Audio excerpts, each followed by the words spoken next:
민 변호사께서 우려하신 것처럼 이 부담, 오늘 이 박근혜 전 대통령의 메시지 때문에 더 커졌을 수도 있겠습니다. 오늘 박 전 대통령이요, 동영상을 통해서 국민의힘 소속의 유영하 대구시장 예비 후보의 지지를 선언했습니다. 사실상 첫 정치 메시지이기도 한데 한번 들어보시죠. 존경하는 대구 시민 여러분, 박근혜입니다. 유영하 후보는 지난 5년간 제가 가장 힘들고 고통스러웠던 시간을 저의 곁에서 함께 했습니다. 저를 알던 거의 모든 사람이 떠나가고 심지어 저와의 인연을 부정할 때에도 흔들림 없이 묵묵히 저의 곁에서 힘든 시간을 함께 참아냈습니다. 제가 이루고 싶었던 꿈은 다 이루지 못하였지만 못다한 이러한 꿈들을 저의 고향이자 유영하 후보의 고향인 이곳 대구에서 유 후보가 저를 대신하여 이루어 줄 것으로 저는 믿고 있습니다. 네, 박근혜 전 대통령 본인이 못다한 꿈을 유영하 변호사가 이루어지길 바란다. 후원과 지지를 당부했습니다.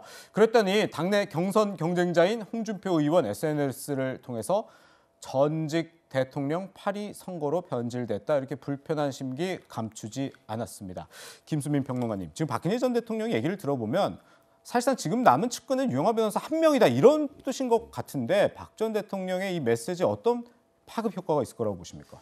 대구 지역은 보수 성향의 시민들이 상대적으로 많은 지역이고 또 그 안에 강성 친박 성향을 갖고 있는 시민들이 제법 두텁게 존재를 합니다. 예. 이런 시민들이 결집할 수 있는 계기는 될 수가 있겠죠. 다만 단단하게 결집을 하되 거꾸로 확장성이나 이런 부분들은 크지 않습니다. 그리고 대구에 많이 있는 전통적 보수라고 할 수 있는 시민들도 상당수가 박근혜 전 대통령이 다시 정치 일선으로 복귀하는 것, 여기에 대해서는 피로감을 느끼고 있는 쪽이 많이 있거든요. 그렇다면 저는 이제 이것이 뭐 대구시장 선거 판도를 근본적으로 크게 흔들지는 못할 거다라는 전망을 해봅니다. 그리고 이 경선, 국민의힘 경선에서도 여론조사가 또 포함이 될 텐데 사실 국민의힘 경선의 여론조사는 역선택 방지라든지 이런 것들이 없습니다. 그렇다면 민주당 지지층이라든지 진보적인 시민들도 경선에 참여를 할 수 있는데 이 시민들이 유영하 변호사보다는 홍준표 의원이 그래도 낫다라고 판단할 여지가 크거든요. 그렇다면 홍준표 의원이 좀 겉으로는 흥분을 한 것 같은데 오히려 이것을 거꾸로 호재로 쓸 수도 있다라고 하는 그런 측면이 있습니다. 그리고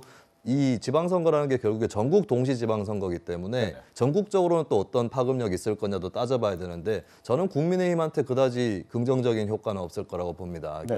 지금 대구뿐만 아니라 보면은 뭐 인천의 유정복 전 시장이라든지 전남의 이정현 전 의원이라든지 강원의 김진태 전 의원, 또 충남의 김태흠 의원, 친박계 인사들이 대거 출마를 하고 있는데 이것은 저는 국민의힘, 사실 이번에 윤석열 후보에게 투표를 했던 사람들 중에도 일부는 뭐 박근혜 전 대통령이라든지 이쪽에 대한 수사를 했던 검사다라고 하는 것이 플러스로 작용했을 수 있는데 예전의 새누리당, 예전의 친박 색채 이런 것들이 강화된다면 국민의힘은 좀 지방선거에서 확장성이 저해되지 않을까, 오히려 저는 부정적 효과가 더 클 거라고 예상을 해봅니다. 그렇군요.